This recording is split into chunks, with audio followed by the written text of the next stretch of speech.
दोस्तों yes bank की बात करें तो स्टॉक में आज हमने कोई तेजी या गिरावट नहीं देखी है, बल्कि फ्लैट क्लोजिंग होती हुई देखी है। अब क्या यहाँ से यस बैंक में तेजी की संभावना बनने वाली है या स्टॉक 20 से नीचे जाएगा? तो यस बैंक ने पिछले 2-3 सालों में क्या अचीवमेंट किया है और इसकी रैंकिंग क्या है प्राइवेट सेक्टर की बैंकों के अंदर, और इसका विजन क्या है? क्या वाकई में यस बैंक अपने पुराने दिन को फिर से पालेगा? यानी इसकी शेयर की प्राइस जो 400 के आसपास हुआ करती थी, क्या वो शेयर प्राइस फिर मिलेगी? और जो निवेशक जिन्होंने बहुत ऊपर यानी 3 डिजिट में खरीदारी की हुई है, क्या उनको एग्जिट करने का मौका मिलेगा? इन सारी जो सवाल हैं उनके जवाब जानने की कोशिश करेंगे इस वीडियो के माध्यम से। सबसे जो बड़ी बात है कि मैनेजमेंट की लगातार जो बयान निकल के आ रहे हैं वो भी कह रहे कि यस बैंक आने वाले समय कुछ बड़ा करते हुए दिखाई देगी और जल्दी ही प्रमोटर भी मिलता हुआ दिखाई देगा। ऐसे में क्या हमें यस बैंक में निवेश करना चाहिए? लेकिन फ्रेंड, उससे पहले अगर आप पहली बार हमारे चैनल पे आए तो चैनल को सब्सक्राइब कर दीजिए, एक बेल आइकॉन दबा दीजिए ताकि जब भी नया वीडियो बने पहला नोटिफिकेशन आपको मिले। वीडियो पसंद आए तो लाइक से जरूर कीजिए। चलो फ्रेंड्स, वीडियो स्टार्ट करते हैं। मैं हूँ आपका दोस्त एसबी दवे और हमारे अपने चैनल ऑनलाइन कमाई में आपका बहुत बहुत स्वागत है। तो सबसे पहले यस बैंक के कारोबार की बात कर ले तो स्टॉक की शुरुआत तो पॉजिटिव हुई 23.10 पर। कल की क्लोजिंग मतलब फ्राइडे की 23 के आसपास क्लोजिंग थी। इंट्राडे में 23.45 का हाई भी बना, लेकिन जो लो है वो 22.80 का है। तो आप देख सकते हो कि स्टॉक के अंदर तेजी बनने की कोशिश हुई, लेकिन ऊपर के लेवल से आ गई प्रॉफिट बुकिंग और अंत में 23 के आसपास क्लोजिंग रही जो फ्राइडे की क्लोजिंग थी। अब यहाँ पे देख सकते हो कि आज जो 23.45 का हाई बना और जो लो था वो 22.80 का था। 52 वीक का लो 15.50 का और हाई 32.85 का। उस हिसाब से लोगों का इन्वेस्टमेंट डबल हुआ है। लेकिन अभी आप देखें तो इसकी ऑल टाइम हाई 404 के आसपास है। उस हिसाब से स्टॉक बहुत ही नीचे अंडर वैल्यू स्टॉक है और इसीलिए लोग इंतजार करते हैं कब वो लेवल फिर छुएगा स्टॉक। काफ़ी दिनों के बाद आज वॉल्यूम ज़बरदस्त बढ़ा है। पिछले एक महीने पहले इसका 29 करोड़ का वॉल्यूम था, 11 करोड़ की डिलीवरी उठाएगी। 1 वीक पहले 14 करोड़ का वॉल्यूम हुआ, 5 करोड़ की डिलीवरी उठाएगी और फ्राइडे को 16 करोड़ का वॉल्यूम हुआ था, 5 करोड़ डिलीवरी उठाएगी। लेकिन आज 20 करोड़ का वॉल्यूम हुआ है, यानी वॉल्यूम फिर से बढ़ा है काफ़ी दिनों के बाद ज़बरदस्त।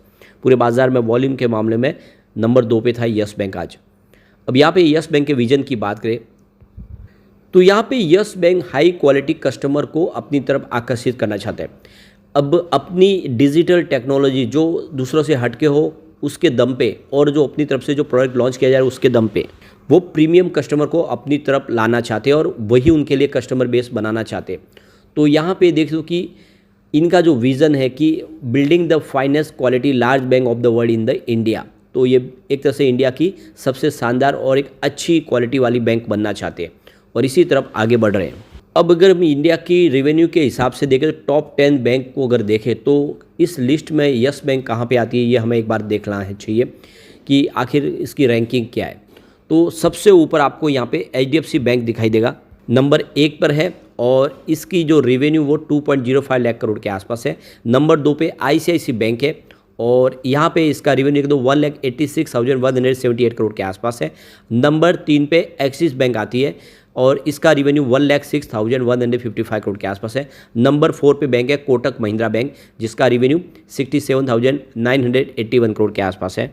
और नंबर 5 पे है यस बैंक और इसका रेवेन्यू 26,826 करोड़ के आसपास। तो नंबर 5 पे आ रही है टॉप 10 बैंकों में यस बैंक, ये इसका एक बड़ा अचीवमेंट है। नंबर 6 पे फेडरल बैंक है जिसका रेवेन्यू अगर आप देखें तो यहाँ पे 15,142 करोड़ के आसपास है। नंबर 7 पे इंडसइंड बैंक है जिसका रेवेन्यू 44,540 करोड़ का है। और नंबर 8 पे RBL बैंक है जिसका रेवेन्यू 10,516 करोड़ के आसपास है। 9 पे J&K बैंक है और इसका रेवेन्यू 8,830 करोड़ के आसपास है। 10 नंबर पे साउथ इंडियन बैंक है जिसका रेवेन्यू 7,620 करोड़ के आसपास है। तो देख सकते हो कि टॉप 5 में तो शामिल हो चुकी है और आने वाले समय ये उस रैंक को आगे बढ़ाने की कोशिश इनकी तरफ से पूरी हो रही है, जो आने वाले समय फलीभूत होता हुआ दिखाई दे सकता है। सबसे बड़ी बात है इस बार जो प्रॉफिट है उसमें ज़बरदस्त जंप देखने को मिले, करीब 123% की जो 451 करोड़ तक पहुँचा है। एसेट क्वालिटी में ज़बरदस्त सुधार हुआ है। आप देखो कि जो इनका NPA था वो 2.2% था एक साल पहले, जो 1.7% के आसपास आया और नेट NPA तो 1% से भी नीचे उतर चुका है। ये सबसे बड़ी जीत है इनकी।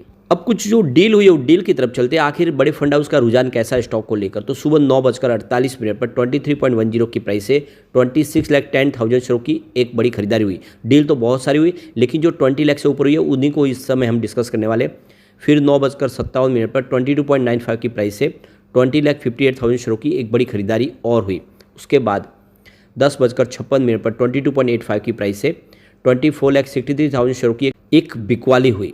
उसके बाद 12:34 पर 23 की प्राइस से 23,81,000 शेयरों की एक ज़बरदस्त खरीदारी हुई। तो उसके बाद 12:41 पर 23.25 की प्राइस से 26,30,000 शेयरों की बम्पर खरीदारी हुई। फिर 3:01 पर 22.95 की प्राइस से 31,98,000 शेयरों की एक बड़ी बिकवाली हुई। तो फिर 3:10 पर 23.05 की प्राइस से 29,46,000 शेयरों की ज़बरदस्त खरीदारी हुई। फिर 3:19 पर 23.15 की प्राइस से 35,16,000 शेयरों की एक ज़बरदस्त खरीदारी और हुई। फिर बाजार क्लोज होने के बिल्कुल समय 3:27 पर 23.05 की प्राइस से 34,76,000 शेयरों की ज़बरदस्त खरीदारी हुई।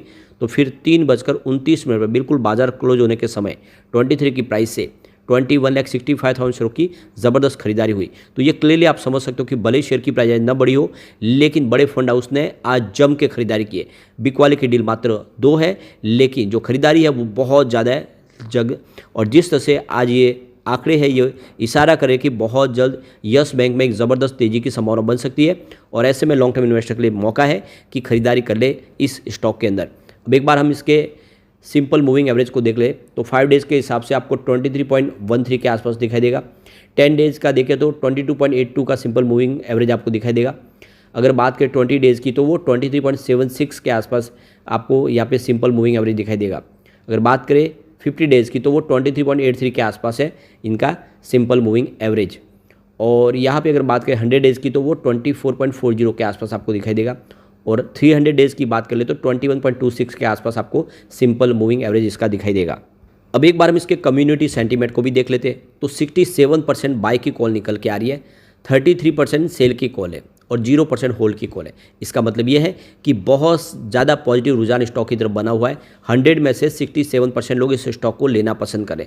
तो ये तो क्लियरली है कि चाहे कितना भी माहौल निगेटिव बनाया जाए, बहुत सारे ब्रोकेज हाउस ने लोगों को बहुत ज़्यादा डरा दिया और दूसरी तरफ जम के खरीदारी भी की। हमने पिछले दिनों ऑलरेडी वीडियो में डिस्कस भी किया है कि FIDI काफ़ी अच्छी खरीदारी करे, म्यूचुअल फंड का भी निवेश हो रहा है। ऐसे में रिटेल इन्वेस्टर को डरना नहीं चाहिए और इस मौके का फ़ायदा उठाने से। जब स्टॉक काफ़ी नीचे, आने वाले समय ये स्टॉक काफ़ी ज़बरदस्त रिटर्न दे सकता है, क्योंकि विज़न बहुत बड़ा है और ये बैंक आने वाले समय एक नए प्रमोटर के साथ तेज़ी से आगे बढ़ेगी और कई गुना इसकी प्राइस बढ़ सकती है। तो दाव लगा सकते हैं। लेकिन फ्रेंड, कोई भी इन्वेस्टमेंट करने से पहले अपने फाइनेंशियल एडवाइजर्स बड़े ले ले या अपना खुद का रिसर्च करें, क्योंकि मैंने वीडियो आपके एजुकेशनल पर्पज़ के लिए ही बनाया। वीडियो पसंद आए तो लाइक से जरूर कीजिए और चैनल को सब्सक्राइब कर दीजिए। Thank you friend.